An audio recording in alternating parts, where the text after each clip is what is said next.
Meu nome é Paulo Viana, eu sou analista de sistemas e trabalho com informática há mais de 30 anos. Tenho feito vídeos desse assunto e ministrando um curso para vocês, para transferir todo o meu conhecimento especial para vocês. E na vez passada eu falei de memória, né? Falei de memória RAM, Random Access Memory, falei de memória ROM, Read Only Memory, falei de HD, pendrive e flash disk, né? Bom, então, como prometi, hoje vou falar de hard disk, ou seja, de HD, ou seja, de disco rígido, ou seja, de Winchester. E é um assunto bem interessante, mas seus detalhes podem ser chatos para as pessoas mais leigas, né? Mas eu sou obrigado a falar porque eu abordo o assunto sempre de maneira completa, tá bom? Então, no próximo bloco nós vamos falar de disco rígido e suas utilizações, tá bom? Até já!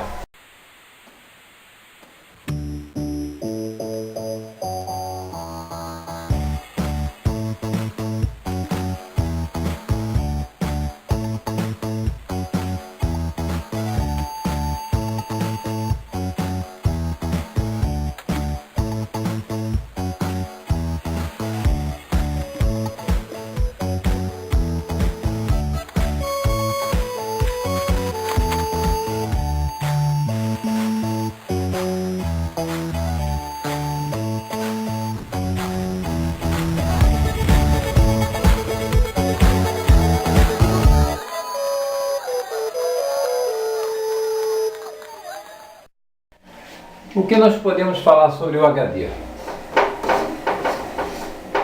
O HD é abreviação de Hard Disk.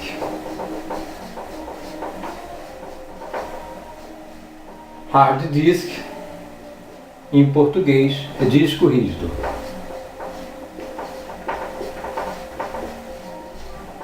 Antigamente, no começo, quando ele foi concebido, né, projetado para guardar informações permanentes de um sistema de computação, o nome dele era Winchester.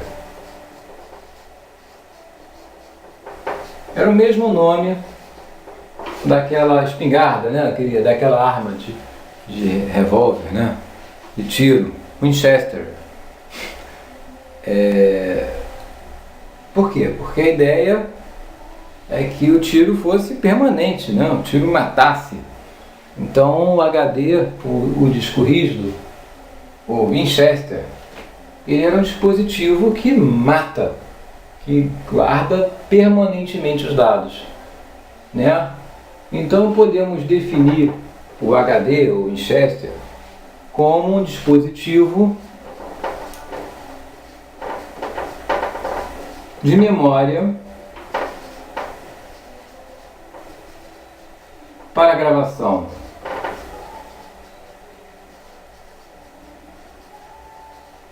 e leitura de dados permanentes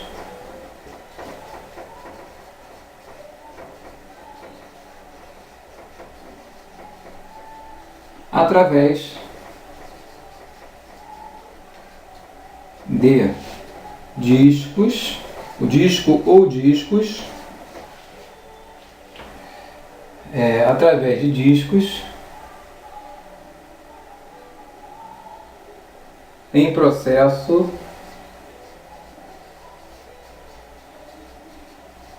eletromagnético.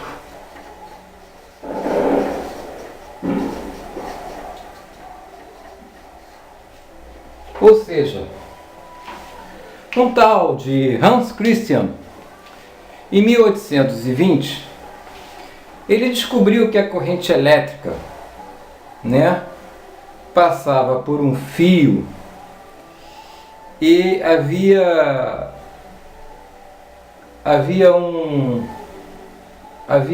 a atração por exemplo, de uma agulha de uma bússola, né? A agulha da bússola se movia, né, conforme o magnetismo de um fio com carga elétrica, né? Com corrente elétrica, ou seja, energizava o fio condutor e isso gerava um campo magnético ao seu redor, na inversão da corrente, né? Em 1831, um cara chamado Michael Faraday confirmou essa teoria, confirmou essa tese de que um fio carregado com corrente elétrica gerava um campo magnético que atraía a bússola, atraía a agulha da bússola, né?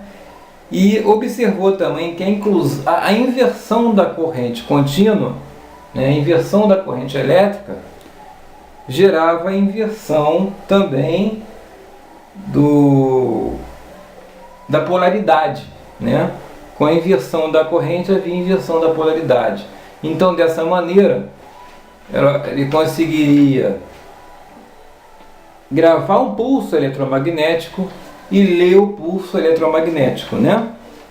Então, com isso, né, com base nas constatações de 1820 a 1831, foi concebido a ideia do eletromagnetismo usado nos HDs, certo? Então, o que acontece?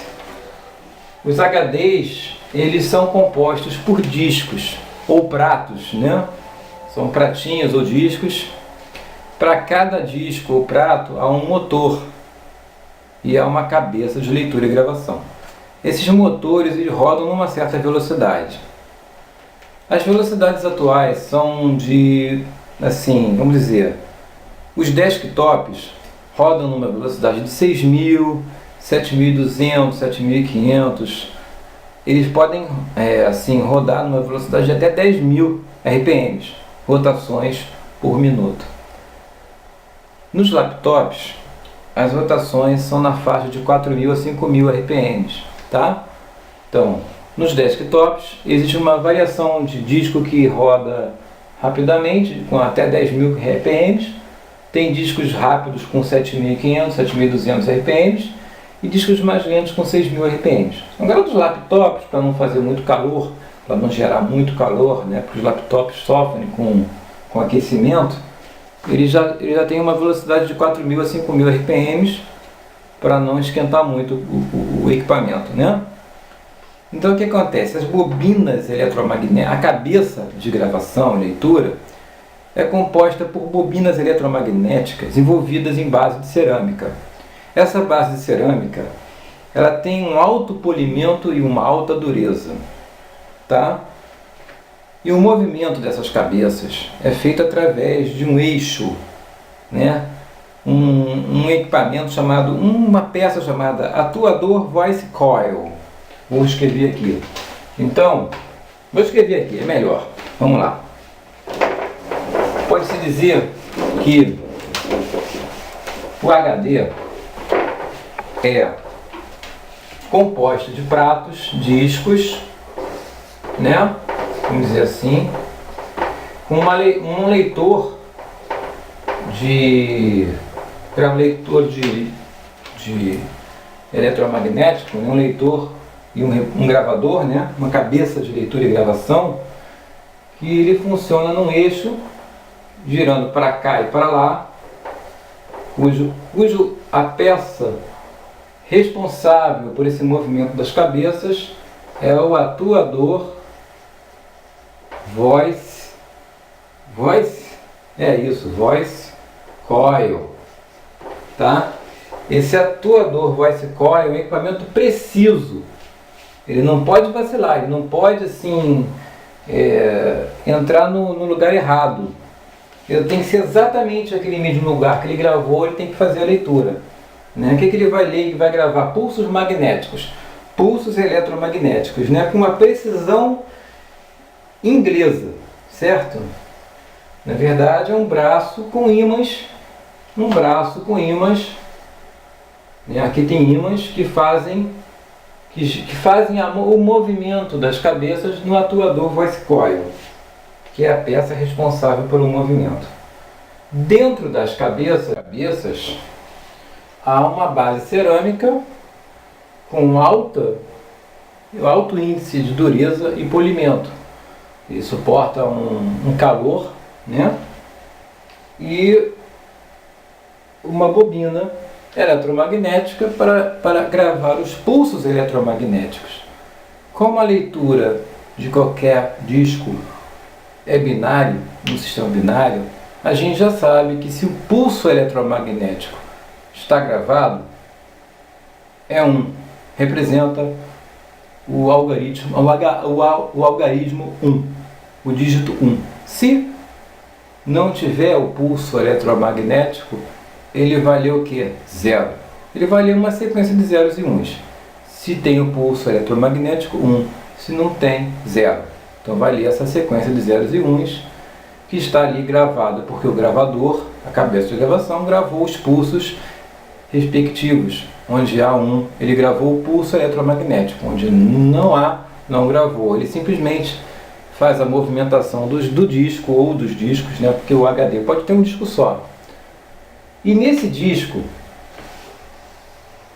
há, digamos assim, trilhas. Há trilhas no disco e há setores. Entendeu? Então esse disco, ele é mapeado, ele é formatado, tá? Você tem que formatar o disco. O equipamento tem que formatar o disco para separar o disco em trilhas e setores, ou seja, ele faz a separação das trilhas e dos setores do disco num alinhamento muito preciso, de forma que entre os sulcos do disco haja precisão na leitura e na gravação dos pulsos eletromagnéticos, quando a cabeça vai fazer a movimentação pelo disco e vai ler os setores e as trilhas e o seu conteúdo, o conteúdo de cada disco, certo? Um ou mais discos, como eu já falei. Então, a gente já sabe fisicamente como é gerado os dados que estão gravados no HD ou que serão lidos. A gente já sabe como é que funciona o sistema do disco, né, em trilhas e setores, lido por cabeça de gravação, um atuador voice coil que faz a movimentação da cabeça. O cilindro é movido pelo eixo central, né? O disco move-se numa velocidade gigante, uma velocidade a nível de 4.000 a 10.000 RPMs, né? Então tudo isso funciona de uma maneira super precisa, e a precisão de cada pulso eletromagnético, um pulso eletromagnético, ele é gerado num espaço inferior ao tamanho, assim, inferior 10 vezes ao tamanho de um fio de cabelo. Então, se você pegar um fio de cabelo, a espessura do fio do cabelo, imagina um fio de cabelo 10 vezes menor que um fio de cabelo. E aí você vai ter a noção de cada ponto eletromagnético que é gerado nesse disco. Entendeu? A precisão é na faixa de 10 vezes o fio de um cabelo. Olha que coisa incrível, né? Então, você vê que a tecnologia de HDs, ela foi ao longo do tempo indo de uma tecnologia assim, primária para uma tecnologia muito avançada. Então a gente tinha um disco primeiro SCSI, o disco SCSI, SC, os HDs SCSI, HD, SC, SCSI, SCSI. É SCSI, a gente chama de SCSI, né? SCSI, né? Os discos de SCSI, eles eram os discos vindos do grande porte, né? Dos computadores grandes, dos computadores maiores, né? É uma placa, você botava uma placa SCSI que controlava, tipo assim, até 16 discos. Você podia plugar numa placa SCSI até 16 unidades de disco. Tá? Você tem o HD IDE, que veio depois, e tem o disco agora, o último, de tecnologia SATA. Bom, qual é a diferença? O IDE, a conexão física dele é composta por um cabo que tem 40 pinos, uma pinagem de 40 pontos, 40 posições, 40 pinos, né? São 40 pinos aqui. Mas esses 40 pinos, eles geram um alto ruído, né? Porque está um perto do outro, um próximo do outro, entendeu? Ele é muito rápido, porque é um HD que é considerado com tecnologia paralelo. Ele é um disco paralelo. E como uma impressora paralela, é um dispositivo de altíssima velocidade, porque é paralelo. Só que por ser paralelo, ele gera um ruído muito grande, além de ter as 40 trilhas no cabo que liga os HDs IDE. Então tem muito ruído ali, muito ruído. E são discos também barulhentos, fazem muito barulho. Os discos SATA, eles usam só um cabo fino, um cabo estreito. O cabo do SATA é um cabo estreito, entendeu? Mas eles conseguiram aumentar a frequência, a velocidade de leitura e gravação para 300 megabits, o dobro do IDE, que era 150, né? Bom, e também eles têm menos, eles reduziram o ruído do eletromagnetismo, né? E a sua conexão é feita por um cabo bem estreito. Na verdade, um Lzinho que está ali, que você põe na placa-mãe, espeta no HD e está conectado o HD SATA. É a última tecnologia SATA, entendeu? O mais próximo do SCSI, por exemplo, tá bom? Muito do disco SCSI, porque hoje ele está muito em desuso, né? Mas o disco SCSI é muito bom para servidores. Nos servidores sérios, nas corporações, ainda se usa o padrão SCSI, que é oriundo do serial, do que é serial. Serial, o dispositivo serial, ao contrário do paralelo, que é o IDE, entendeu? Eles tinham mais, assim, os discos SCSI, eles tinham mais independência, porque o disco IDE, você grava nele por uma interrupção, né? Ele gerava uma interrupção, então os comandos dele eram para uma interrupção, uma IRC, que era roubado lá para o IDE, era mantido somente para o disco IDE, enquanto o SCSI ele rodava assim, independente um do outro. Era visto como uma multitarefa, uma possibilidade de você ler e gravar em discos diferentes, independentes, gerava um disco mais rápido. Para um servidor isso faz diferença, a performance dos discos era muito visado. O disco SATA acelerou o processo, até ganhou competitividade, e hoje em dia o IDE morreu. Você não encontra quase ninguém usando o disco IDE. Agora você encontra mais pessoas usando o HD SATA. Correto? Mas eu falei muito do que é físico. Eu falei muito do dispositivo físico e como funciona ele internamente, né? Faltou só falar que o disco SATA ele usa uma tecnologia chamada NCQ, Native Command Queuing. O Native Command Queuing, ele é composto por 32 instruções no DMA, né? É um conjunto de instruções independentes que são dadas ao DMA para você controlar o dispositivo, né? Eles também têm um certo ruído. O ruído dos discos SATA é dado o nome de crosstalk. Então os discos SATA eles têm um ruído chamado de crosstalk, certo? Diferentemente do IDE. Fisicamente eu já falei tudo que poderia falar de discos, tá? De HDs. Agora eu preciso falar de como são usados os discos, tá bom? E quais são os tipos de formatação, tá certo? Antigamente a gente usava um sistema operacional, quer dizer, o primeiro sistema operacional para PC, que era o MS-DOS. Até hoje, o MS-DOS ele não é mais o sistema operacional usado, mas ele pode ser, os comandos dele podem ser ainda utilizados. A interface caractere ainda pode ser acionada dentro da interface gráfica que é o Windows. Você pode no iniciar acessórios e no aviso de comando, aviso do MS-DOS, aviso do prompt de comando e acionar o MS-DOS. Você pode também pressionar aquela tecla Windows e o R de Run e executar o comando que aciona ele, o CMD Enter, né? CMD, o comando CMD aciona o modo caractere, né?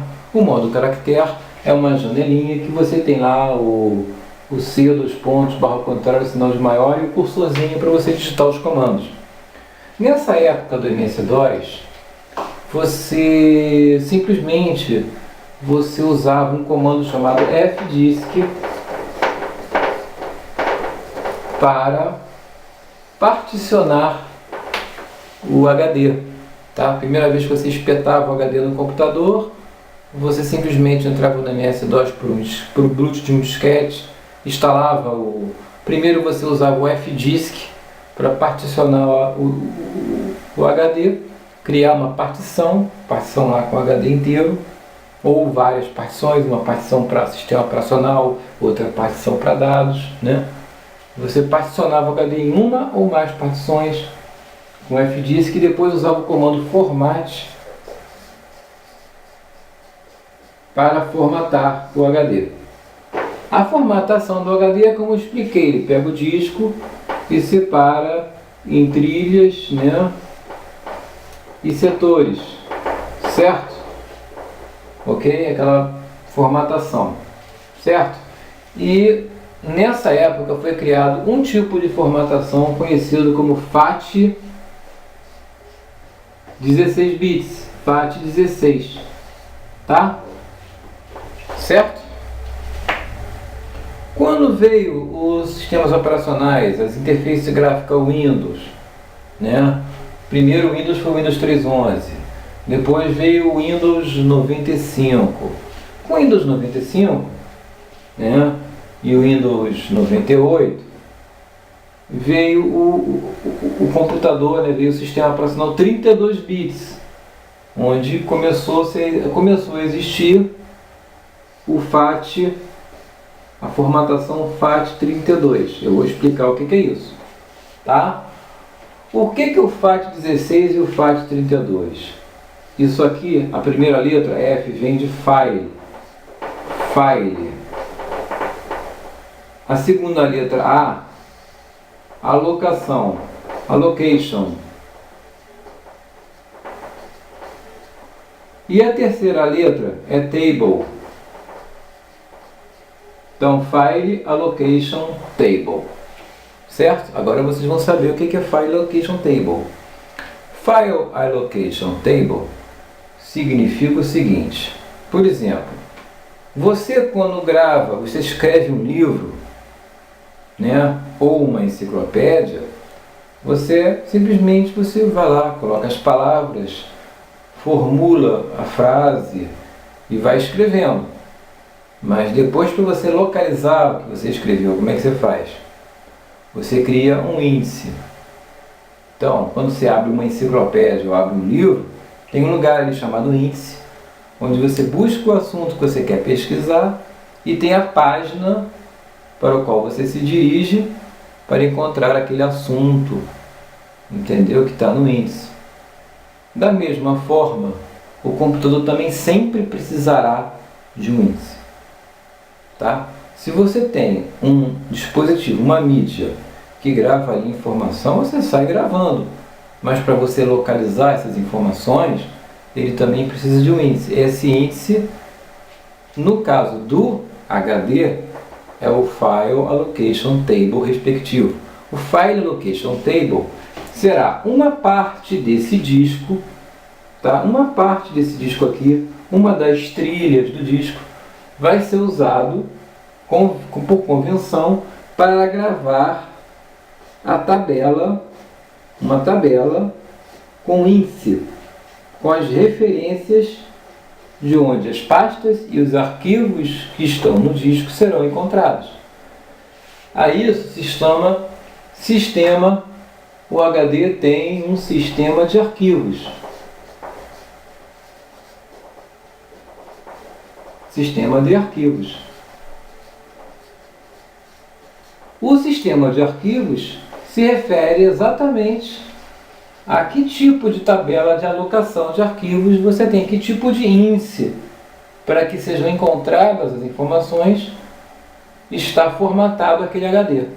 Se está formatado no FAT16 ou no FAT32, que é o método mais primitivo utilizado pelo MS-DOS, originado por esse sistema operacional MS-DOS, por essa interface caractere que foi o primeiro sistema para PC, entendeu?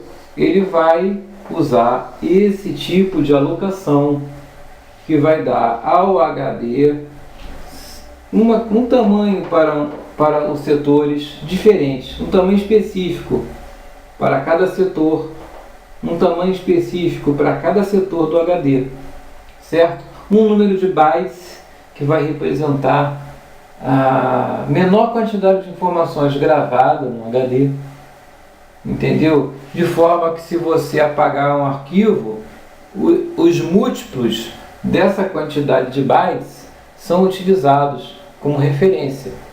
Então, se você gravou um bytezinho no HD inteiro, ele não vai ocupar um byte, ele vai ocupar a quantidade mínima de espaço que ele gasta do HD para gravar o byte. Entendeu? É mais ou menos por aí. Essa tabela de alocação, ela vai ter uma relação custo-benefício por causa disso.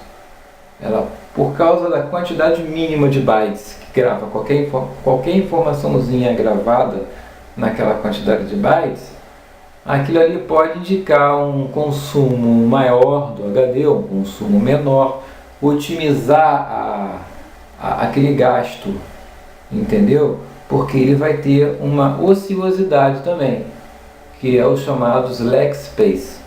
Existe um slack space que vai ser a ociosidade daquela tabela de alocação. Eu vou explicar para você com mais detalhes. Espera aí.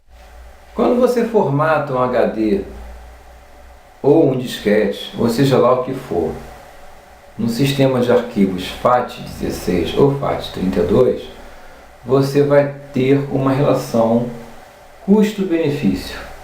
Você vai ter uma relação entre a quantidade mínima gastada fisicamente no HD para cada byte que você grava. Se você grava, por exemplo, 512 bytes, 512 caracteres, ele vai ocupar o espaço mínimo, não vai estar desperdiçando nada. Mas se você gravar menos que 512 bytes, essa diferença pode ser a diferença de espaçamento que você perde, entendeu? Na transação, na gravação, entendeu? Então, por exemplo, você pode ter um disco que cabe ali 500 gigabytes, mas desses 500 gigabytes, não está ali fisicamente 500 ocupados, entendeu? Pode ter menos, e você quando apaga um arquivo, por exemplo, não vai apagar exatamente aquela quantidade, pode apagar um múltiplo dessa quantidade mínima, entendeu? Porque você vai ter um desperdíciozinho de espaço, entendeu? É meio complicado de entender, mas quanto mais evoluiu os sistemas operacionais, mais evoluiu essas tabelas de alocação de arquivos, entendeu? Então, quando veio o Windows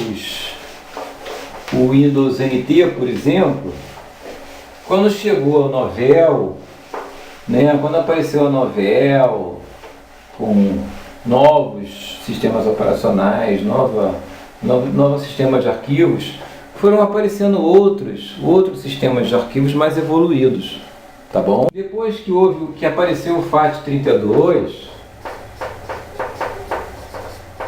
tá? O Windows evoluiu para um outro sistema, o NTFS, tá? O NTFS, porque veio do NT. Então é o NT, Natural Technology File System, ou melhor, sistema de arquivos NT, sistema de arquivos do NT. Aqui é o sistema de arquivos do MS-DOS, do Windows 98, por exemplo, FAT32. Aliás, veio com o Windows 98, né? O Win98. Aqui veio com o NT, o WinNT, certo? Tivemos outros sistemas operacionais que tiveram, por exemplo, o Network teve o NWFS, um sistema de arquivos próprio do Network, da Novell, NWFS, entendeu? São sistemas de arquivos evoluídos. Esses dois aqui são os primeiros sistemas de arquivos, até o FAT32 também. O FAT32, o NTFS e o NWFS são sistemas de arquivos que passaram a adotar a possibilidade de ter nomes de arquivos com 256 caracteres. Tá bom? Então, nome de arquivos.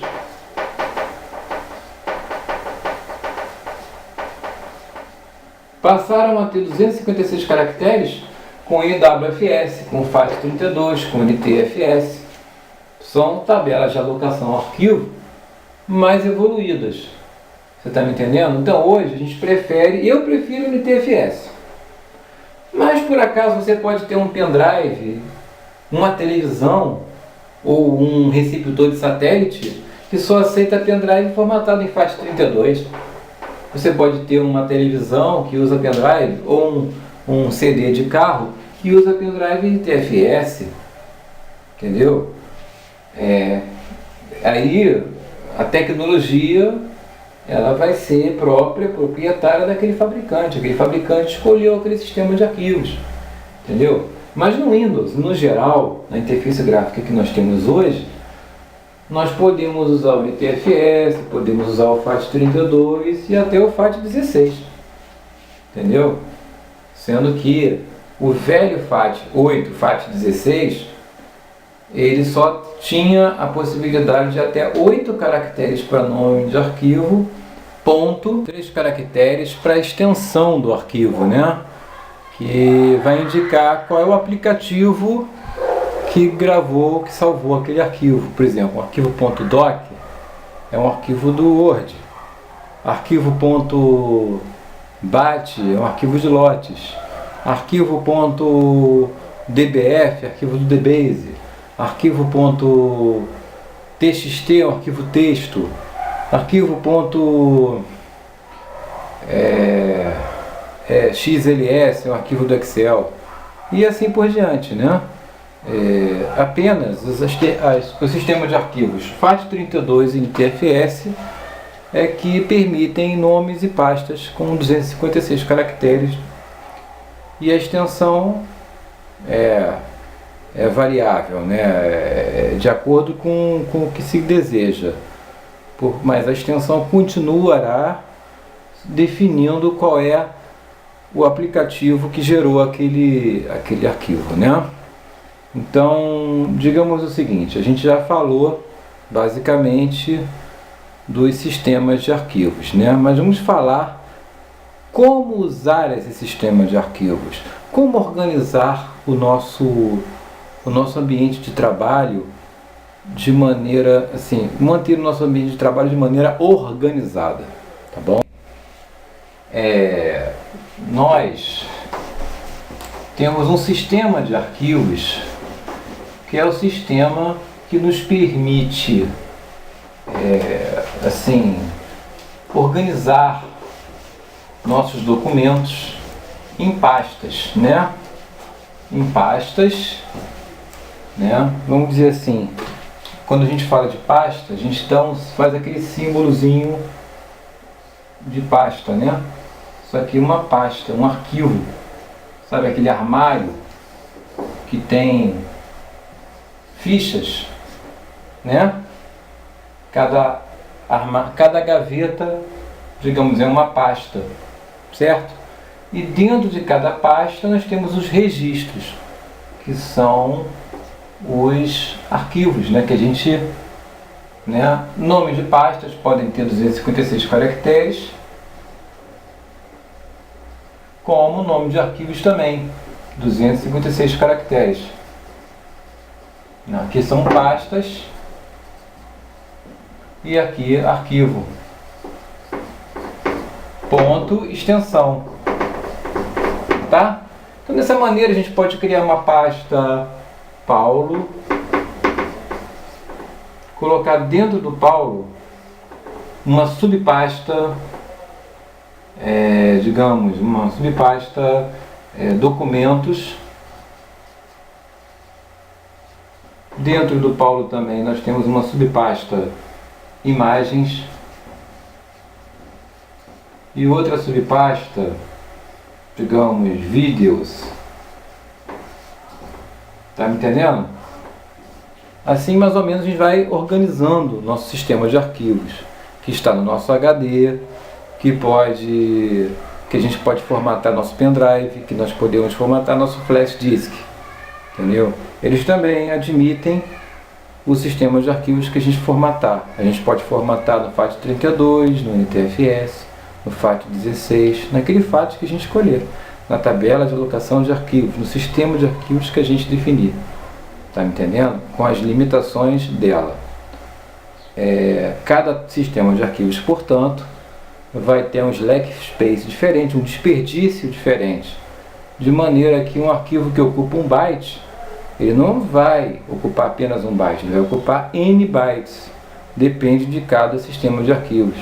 Se a gente excluir esse arquivo, a gente não vai estar liberando 1 byte só, a gente vai estar liberando N bytes, que é o slack space, que é a quantidade mínima de bytes para cada entrada na tabela. Tá me entendendo? Agora você entendeu? E o sistema operacional também tem uma área só para arquivos que a gente deleta, né? Isso não é uma deleção, a princípio não é uma deleção física, é uma deleção lógica. Vai para uma área que a gente pode recuperar esses arquivos e voltá-los à ativa, como se a gente estivesse no exército e a gente tivesse alguns cidadãos já na reserva, aposentados, que podem ser reativados, ou seja, virar na ativa novamente. Vamos convocá-los para a guerra, então a gente pode trazer os arquivos excluídos novamente e recuperá-los. Até a gente poder, a gente não quer mais, vamos excluir fisicamente. Aí a gente apaga todos da lixeira, que é o lugar que a gente chama para a área em que os arquivos estão excluídos, é a lixeira. A gente pode apagar a lixeira, limpar a lixeira, como pode pegar alguns itens da lixeira e trazer de volta para o sistema de arquivos, entende? Então, basicamente, isso é possível hoje, tanto no sistema de arquivos FAT16, FAT32, como NTFS, certo? Então, mais ou menos por aí. Ficou claro? Então é isso. Agora nós vamos ver como e para que podemos usar um HD, tá certo? Já vimos que nós podemos organizar o HD, o pendrive, o flash disk, de acordo com uma organização que a gente põe lá, a pasta, a subpasta. A gente pode criar uma pasta para vídeo, uma pasta para documento, uma pasta, isso tudo a gente já viu. Mas existe uma utilização do HD como memória que é do sistema operacional. O HD, tá? O HD ele não é só utilizado para nossos documentos, para nossos arquivos e pastas.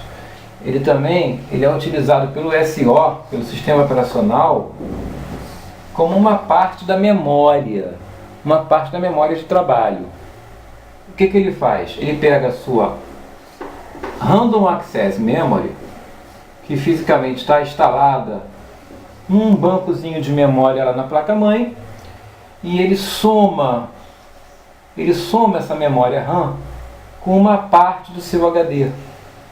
Ele toma para si mesmo uma parte do seu HD e soma com a memória RAM para fazer disso aqui tudo uma memória de trabalho. Ou seja, você pode ter uma RAM de 4 GB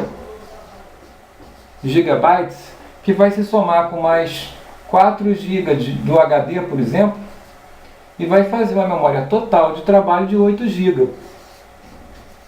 Isso vai fazer o que se chama, dentro do HD, isso aqui é a memória principal, memória física, de 4 GB. Esses 4 GB que ele pega do HD, por configuração própria, ele mesmo faz um cálculo e tira do HD essa parte, é a memória virtual. Então, em qualquer SO que você tenha, você pode chegar lá na configuração de memória virtual e configurar quanto do HD você quer para ser um somatório de memória total, além da RAM. Quanto você quer do HD para ser uma memória virtual, para ser somada à RAM e fazer a memória total para o SO, para que ele trabalhe aquela memória toda como se fosse a memória física. Quanto você quer configurar? Ele já tem um método, um algoritmo, entendeu? Já pré-programado do sistema operacional de quanto ele requer de mínimo e máximo da memória virtual para isso. Ele já rouba do HD aquela quantidade básica. Mas se você quiser configurar esses parâmetros, você vai lá, configura, diz que você quer 50 GB, ele vai roubar do HD 50 GB e vai usar aquilo de memória virtual. Não vai ter mais limite de memória, entendeu? Mas ele pode gastar mais tempo para usar esses 50 GB, para acessar disco e ficar alocando e desalocando espaço dessa memória, entendeu? Isso pode gerar uma performance inferior ou uma performance mais rápida. Por isso que eu recomendo você deixar o SO calcular a memória virtual como ele quiser. Ele põe a memória virtual mínimo tanto, máximo tanto, como ele calcula no algoritmo dele, e ele vai ter uma performance otimizada de acordo com o algoritmo dele e vai fazer o trabalho. Você vai ter mais do que aquela memória física de trabalho, e o computador vai funcionar de acordo com parâmetros de performance ideais. Vocês estão me entendendo? Então, já que nós já entendemos o que é memória principal, que é a RAM, o que é memória, que é aquela básica que o computador liga, já reconhece a configuração dele, já tem na BIOS, na Basic Input Output System, quer dizer, dentro de uma ROM, que é somente de leitura, e não pode ser alterada para que não haja problemas ao ligar o equipamento. Ele tem que ter aquela programação, isso é a ROM. E já sabemos que o HD é a sua memória permanente, aquela que quando você desliga, os dados continuarão ali, entendeu? Que é ao contrário da Random Access Memory, que quando você desliga o computador, desaloca tudo, apaga tudo da memória, inclusive a memória virtual. Já vimos a memória virtual, que também é apagada quando você desliga o computador, e já sabemos que quando você liga, ele soma a principal, que é a RAM, com a sua memória virtual e faz uma memória total, que também é apagada quando você desliga o computador. Tá certo?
hoje nós já vimos basicamente o conceito das memórias, fechamos com o HD, entendeu? Vimos o que é uma memória virtual. No próximo vídeo eu vou falar um pouquinho de paginação de memória, que é uma parte da arquitetura do sistema operacional, uma função dela é paginar memória, para que vocês possam, com essa memória total RAM mais a memória virtual do HD, ter mais ainda do que isso, fazer uma paginação, desalocar espaço, gravar num espaço temporário, ler outra página, voltar para a página anterior. Isso tudo a gente vai ver no próximo, paginação de memória. E vamos assim ver mais detalhadamente esse processo, certo? Assim como nós vamos continuar com outros assuntos relacionados, e vamos fechar, né, todo esse processo de entrada, processamento, saída. Vamos entender o todo de uma forma completa, né? E é isso aí. Se você gostou do vídeo, dê o seu like. Se você quer que eu fale sobre um determinado assunto que eu não tenha me referido ou alguma dúvida, eu pretendo fechar tudo no próximo vídeo da parte básica, quando nós vamos começar num outro vídeo a parte prática, a parte em que nós vamos ver uma placa-mãe, que nós vamos ter mais noção assim, visualmente de cada conteúdo da placa-mãe, entendeu?